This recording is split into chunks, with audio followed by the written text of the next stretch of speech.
بسم اللہ الرحمن الرحیم۔ حضرت جمال الدین سلیمان رحمۃ اللہ علیہ حضرت شعیب رحمۃ اللہ علیہ کے بڑے صاحبزادے تھے۔ عین عالم شباب میں آپ کے علم و فضل کا یہ حال تھا کہ جب کسی موضوع پر گفتگو کرتے تو بڑے بڑے اہل دانش حیران رہ جاتے۔ حضرت جمال الدین سلیمان رحمۃ اللہ علیہ کے سیرت و کردار اور علمی کمالات نے ملتان کے مشہور بزرگ حضرت مولانا وجیہ الدین رحمۃ اللہ علیہ کو بہت زیادہ متاثر کیا۔ پھر یہ تعلق خاطر اس قدر بڑا کہ مولانا وجیہ الدین رحمۃ اللہ علیہ نے اپنی صاحبزادی کرسم خاتون رحمۃ اللہ علیہ کا نکاح شیخ جمال الدین سلیمان رحمۃ اللہ علیہ سے کر دیا۔ حضرت نظام الدین اولیاء رحمۃ اللہ علیہ نے کرسم خاتون کی ایک کرامت کا ذکر کیا ہے جس سے آپ کی روحانی عظمتوں کا اندازہ ہوتا ہے۔ ایک رات کرسم خاتون تہجد کی نماز میں مشغول تھی۔ اس وقت شیخ جمال الدین سلیمان رحمۃ اللہ علیہ کا انتقال ہو چکا تھا۔ چور نے گھر میں داخل ہوتے وقت یہی سوچا تھا کہ یہاں ایک بیوہ عورت اور 4 معصوم بچے مقیم ہیں۔ کسی محافظ مرد کے موجود نہ ہونے سے اس کا کام آسانی کے ساتھ تکمیل پا جائے گا۔ وہ اس یقین اور اعتماد کے ساتھ اندر داخل ہوا کہ اسے روکنے والا کوئی نہیں تھا۔ چور جیسے ہی گھر کے اندر پہنچا اس کی نظر کرسم خاتون رحمۃ اللہ علیہ پر پڑی۔ بابا فرید رحمۃ اللہ علیہ کی مادر گرامی اس کمرے کے دروازے پر نماز میں مشغول تھی جہاں اس کے 4 بچے گہری نیند سوئے ہوئے تھے۔ چور نے دیکھا کہ کرسم خاتون رحمۃ اللہ علیہ کی آنکھیں بند تھیں مگر ہونٹ حرکت کر رہے تھے۔ چور کچھ دیر تک اس انتظار میں کھڑا رہا کہ عورت دروازے سے ہٹے تو کمرے میں داخل ہو کر اپنے مقصد کی تکمیل کر سکے، مگر اسے کیا معلوم تھا کہ یہ ایک شب بیدار خاتون ہے جو ساری رات اپنے رب کی بارگاہ میں سجدہ ریز رہتی ہے۔ بالآخر چور نے ارادہ کر لیا کہ اگر عورت مزاحمت ہوئی تو وہ جبر و تشدد کے ذریعے اسے راستے سے ہٹا کر اندر داخل ہو جائے گا۔ یہ سوچ کر اس نے ایک بار پھر عورت کی جانب دیکھا۔ کرسم خاتون رحمۃ اللہ علیہ اسی طرح آنکھیں بند کیے اپنے خالق کے تصور میں کھوئی ہوئی تھی۔ چور آگے بڑھا مگر ابھی اس نے چند قدم کا فاصلہ بھی طے نہیں کیا ہوگا کہ وہ اپنی آنکھوں کی روشنی سے محروم ہو گیا۔ یہ ایک ناقابل یقین حادثہ تھا۔ چور بہت دیر تک گھر کی دیواروں سے سر ٹکراتا رہا مگر اسے واپسی کا راستہ نہ مل سکا۔ فرار کی تمام راہیں بند پا کر اسے اندازہ ہو گیا تھا کہ یہ قہر آسمانی ہے جس نے آنکھوں کی روشنی زائل کر کے اس کے منصوبے پر پانی پھیر دیا ہے۔ اس احساس کے ساتھ ہی چور نے چیخنا شروع کر دیا، میں اپنے عقیدے کے اعتبار سے ایک بت پرست ہوں اور چوری میرا پیشہ ہے۔ میں اس گھر میں بھی چوری کی نیت سے داخل ہوا تھا مگر اس سے پہلے کہ میں سامان و اسباب چرا کر فرار ہو جاتا اپنی آنکھوں کی روشنی کھو بیٹھا۔ میرے نزدیک یہ کوئی اتفاقی حادثہ نہیں۔ میرا دل کہتا ہے کہ اس مکان کی 4 دیواری میں کوئی ایسی بزرگ ہستی موجود ہے جس کی دہشت نے مجھے اندھا کر دیا ہے۔ میں اس بزرگ ہستی سے درد مندانہ التجا کرتا ہوں کہ وہ میرا گناہ معاف کر دے۔ یہ کہہ کر وہ ہندو چور کچھ دیر کے لیے خاموش ہو گیا۔ شاید وہ اپنی التجا کا جواب سننا چاہتا تھا۔ کرسم خاتون حسب معمول استغراق کی حالت میں تھیں، مگر جب ایک چور کی آوازیں مسلسل گونجنے لگیں تو انہوں نے آنکھیں کھول دیں۔ مکان کے صحن میں ایک طویل قامت انسان ٹھوکریں کھا رہا تھا۔ اس کے لڑکھڑا کر چلنے سے صاف اندازہ ہوتا تھا کہ وہ اپنی آنکھوں کی روشنی کھو چکا ہے۔ کرسم خاتون رحمت اللہ علیہ کچھ دیر تک اس مضبوط و توانا شخص کی بے کسبی اور مجبوری کا جائزہ لیتی رہی، جسے اس مکان میں داخل ہونے سے پہلے اپنی جارحیت اور جسمانی طاقت پر بہت ناز تھا۔ اچانک اجنبی کی آواز دوبارہ بلند ہوئی۔ سننے والا یقیناً سن رہا ہوگا۔ اسے اس کے خدا کا واسطہ کہ وہ میری حالت زار پر خاموش نہ رہے۔ میں اقرار کرتا ہوں کہ چوری اور ڈکیتی میرا مستقل پیشہ ہے، لیکن اگر مجھے میری آنکھوں کی گمشدہ روشنی مل گئی تو میں ہمیشہ کے لیے دل آزاری کے اس کاروبار کو ختم کر دوں گا۔ حضرت بابا فرید الدین رحمت اللہ علیہ کی والدہ محترمہ پھر بھی خاموش رہیں۔ اس قوت مسلسل سے وہ منکر و سرکش انسان مزید دہشت زدہ ہو گیا۔ پھر اس نے براہ راست خاتون خانہ کو پکارا۔ میں ان قابل احترام خاتون سے درخواست کرتا ہوں کہ وہ میرے گناہ کو معاف کر دے۔ بے شک میں نے انہیں تنہا سمجھ کر چوری کا ارادہ کیا تھا کہ ایک کمزور عورت اور اس کے معصوم بچے میرے راستے کی رکاوٹ نہیں بنیں گے۔ میں یقین دلاتا ہوں کہ اگر میری بینائی بحال ہو گئی تو میں اپنے آباء و اجداد کے مذہب کو ترک کر دوں گا اور پتھر کے تمام بتوں کو توڑ کر حلقہ اسلام میں داخل ہو جاؤں گا۔ ایک لٹیرے کی گریہ زاری سن کر کرسم خاتون رحمت اللہ علیہ نے اپنا وظیفہ نیم شبی چھوڑ دیا اور دعا کے لیے ہاتھ اٹھا دیے۔ دنیا سمجھتی ہے کہ میں بے یار و مددگار ہوں، مگر تو جس کا محافظ ہو اسے کون لابارس کہہ سکتا ہے۔ تائید غیبی پر کرسم خاتون رحمت اللہ علیہ کی آنکھیں بھی گئی تھی۔ تیری رحمت جس گھر کی نگہبانی کرتی ہو اسے رہزنوں سے کیا خطرہ۔ اگر سارا زمانہ بھی قزاق بن کر اس چار دیواری پر ٹوٹ پڑے تو میرا اور میرے بچوں کا کوئی کیا بگاڑ سکتا ہے۔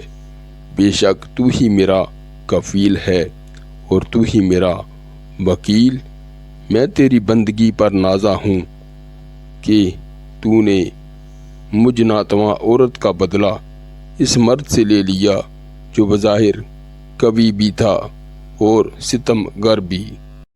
کرسم خاتون رحمت اللہ علیہ کے لہجے کی رکت میں دم بدم اضافہ ہوتا جا رہا تھا۔ اس کے دونوں ہاتھ آسمان کی طرف بلند تھے، ہونٹوں میں لرزش تھی، مگر اچانک دعا کا انداز بدل گیا تھا۔ تو نے مجھ بے سر و سامان کی حفاظت کی اور ایک ظالم انسان کے فتنہ و شر سے محفوظ رکھا، لیکن اب میں تجھ سے التجا کرتی ہوں کہ تو نے جس کی بینائی سلب کی ہے اس کی آنکھوں کو دوبارہ روشن کر دے۔ وہ بھی تیرا ہی بندہ ہے جو کچھ دیر کے لیے سیدھے راستے سے بھٹک گیا تھا، اب وہ تیری قہر و جلال کا مظاہرہ دیکھ رہا ہے۔ اگر تو نے بھی اس کی دستگیری نہیں کی تو وہ کہاں جائے گا؟ تیرے سوا اس کی کوئی پناہ گاہ نہیں، کوئی راہ نہیں۔ میں نے اپنا جرم معاف کر دیا، اب تو بھی اس کے گناہوں سے چشم پوشی فرما۔ تو اس پر قادر ہے کہ وہ تمام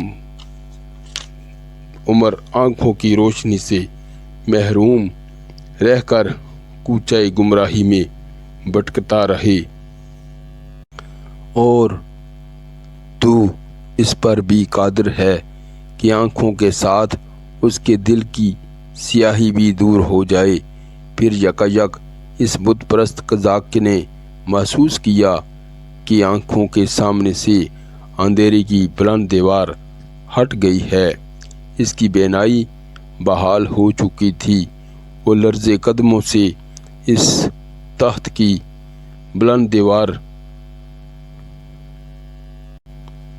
لرزتے قدموں سے اس تخت کی طرف بڑھا جہاں کلثم خاتون رحمت اللہ علیہ محو عبادت تھی۔ میں اپنے اس عمل پر اس قدر شرمسار ہوں کہ اظہار ندامت کے لیے میرے پاس الفاظ نہیں۔ پتھر کے پجاری کی آواز کانپ رہی تھی۔ اے شخص جس نے تیری بینائی کو زائل کر دیا تھا، وہی اس کائنات کا خالق ہے، اور دوبارہ جس نے تیری آنکھوں کی روشنی بحال کی ہے، وہی ذات عبادت اور پرستش کے لائق ہے۔ اس کائنات میں اسی کا حکم جاری و ساری ہے۔ ہم سب بے دست و پا اور مجبور ہیں، کوئی کسی کے لیے کچھ نہیں کر سکتا۔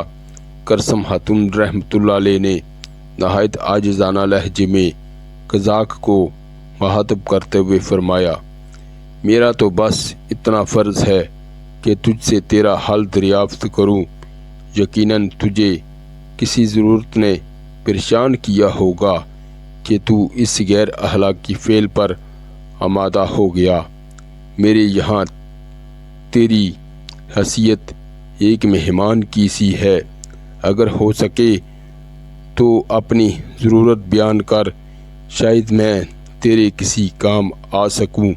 کلثم خاتون رحمت اللہ علیہ ایک بزرگ کی بیٹی تھی، ایک ولی صفت شوہر کی بیوہ تھی، اور اس کے علاوہ آپ نسل سادات سے بھی تعلق رکھتی تھی۔ یہی وجہ تھی کہ آپ ایک لٹیرے کے سامنے بھی رسالت مآب صلی اللہ علیہ وآلہ وسلم کے حسن اخلاق کا مظاہرہ کر رہی تھی، اور لٹیرے کی خجالت کا یہ عالم تھا کہ اگر اس وقت زمین شک ہو جاتی تو وہ اپنے غلیظ و ناپسندیدہ وجود کے ساتھ سینہ خاک میں سما جاتا۔ خاتون بس میرے لیے یہی بہت ہے کہ آپ مجھے معاف کر دیں۔ چور کے ہونٹوں پر ایک عاجزانہ التجا تھی، جیسے وہ کسی کے سامنے کاسہ گدائی کے لیے کھڑا ہو۔ اے شخص تو نے مجھے کیا ضرر پہنچایا ہے کہ میں تجھے معاف کر دوں؟ کلثم خاتون رحمت اللہ علیہ نے جواباً فرمایا، میرا یہی جرم کیا کم ہے کہ میں نے آپ جیسی پاک باز عورت کو نقصان پہنچانے کا ارادہ کیا۔ پتھر کا پجاری لحظہ بے لحظہ پگھلتا جا رہا تھا۔ ان سے معافی مانگ کے جن کے حقوق تو نے غصب کیے ہیں۔ کلثم خاتون رحمت اللہ علیہ کے لہجے سے جلال روحانیت کا اظہار ہو رہا تھا۔ ان سے معذرت طلب کر جو تیری وجہ سے برباد ہو گئے ہیں، اور اس کی بارگاہ میں دامن پھیلا جس نے تجھے توانائی کے ساتھ عقل بخشی، مگر تو بے جان اور حقیر چیزوں کی پرستش کر رہا ہے۔ واپس جا اور اپنے تاریک ماضی پر غور کر۔ روشنی کی آواز سن جو تجھے برسوں سے پکار رہی ہے۔ یہ کہہ کر کلثم خاتون رحمت اللہ علیہ نے منہ پھیر لیا، اور ہندو لٹیرا اسی طرح واپس جانے لگا جیسے وہ اپنی زندگی کی آخری بازی بھی ہار گیا ہو۔ یہ عجیب واقعہ نصف شب کے سناٹے میں پیش آیا تھا۔ قصبے کے کسی فرد کو خبر بھی نہیں تھی کہ حضرت جمال الدین سلیمان رحمت اللہ علیہ کی بیوہ کے ساتھ کیا حادثہ پیش آیا تھا۔ بس ایک خدائے حاضر و ناظر نے اس چور کو داخل ہوتے اور پھر کرسم خاتون رحمۃ اللہ علیہ کو معاف کرتے دیکھا تھا۔ اس لٹیرے کے خلاف نہ کوئی ثبوت تھا اور نہ کوئی گواہی۔ اندھیرے میں ایک سایہ ابھرا اور کچھ دیر بعد تاریکی میں اس کا عکس تک ڈوب گیا۔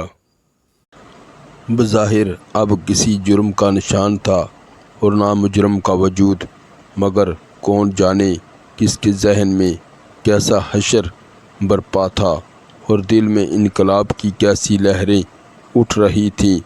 دوسرے دن صبح ہوتے ہی محلے کے لوگوں نے دیکھا ایک دراز قامت اجنبی اپنی بیوی بچوں کے ساتھ کرسم خاتون رحمۃ اللہ علیہ کے دروازے پر کھڑا تھا۔ حضرت جمال الدین سلیمان رحمۃ اللہ علیہ کی بیوہ نے آنے والوں سے پوچھا کہ وہ کون لوگ ہیں اور ان کی آمد کا کیا مقصد ہے۔ کہنے والے نے کہا، آپ نے گزشتہ رات کے واقعے کو ابھی فراموش نہیں کیا ہوگا۔ میں وہی بے راہ روا انسان ہوں جو کل رات آپ کے مکان میں چوری کی نیت سے داخل ہوا تھا۔ اب کیوں آئے ہو؟ کرسم خاتون رحمۃ اللہ علیہ نے لٹیرے سے دریافت کیا۔ اس ابدی روشنی کی ایک کرن حاصل کرنے کے لیے جس نے بت قدوں میں جلنے والے صدیوں پرانے چراغوں کو بجھا کر رکھ دیا ہے۔ بت پرست لٹیرا زارو قطار رو رہا تھا۔ اب مندروں میں ہر طرف دھواں پھیل گیا ہے، ہر طرف گپ اندھیرا ہے۔ مجھے کوئی دیوتا، کوئی بھگوان نظر نہیں آتا۔